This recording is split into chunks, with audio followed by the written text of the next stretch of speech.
Well, Passover begins tonight, so we got in touch with our special guest joining us via Skype, Eric with Congregation Beth Aaron. Good morning and thanks for joining us today. Good morning. Thank you so much for having me. Of course. So let's start off with the basics. Tell us about Passover and the importance of celebrating this holiday. Sure. So Passover, or Pesach in Hebrew, is one of the major holidays of the Jewish calendar.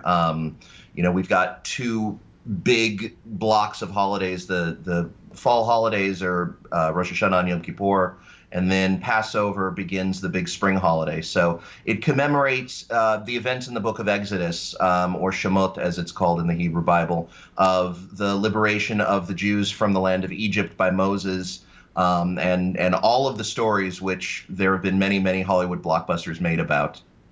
And tell us, how will this year's celebration maybe be a little bit different from years past and the usual tradition due to the current pandemic? So Passover has traditionally been a holiday of a big gathering. It's a much more open and joyous holiday as opposed to some of the other ones.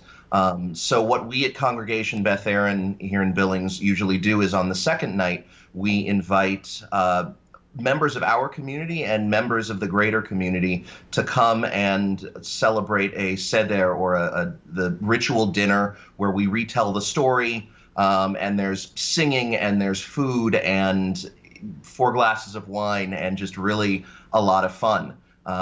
Aside from that, Passover is really more of a holiday that you get together with family on that first night.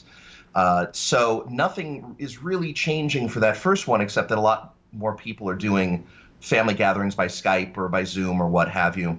But it's really that loss of that second night where we get to invite even non-Jewish members of the greater community in to celebrate this holiday with us that we're just not going to be able to do this year. But does that hinder at all the ability to celebrate Passover overall? No, not at all. And in fact, in a way, it's better that it's happening around this holiday than if it were to happen in the fall holidays, where it's much more important for the Jewish community to gather in the synagogue and go through some very long days of prayer and service and worship. Not to say that any part of this is good, but it's a little easier for this social distancing to come around Passover, because we mostly celebrate it in our homes. But we don't get to invite the people that we might want to invite, share the different foods and recipes that we might want to. Well, Eric, thank you so much for waking up early for us and sharing some of that knowledge. We really appreciate it, and we wish you a good Passover celebration. Thank you. Thank you so much. We'll be right back after the break.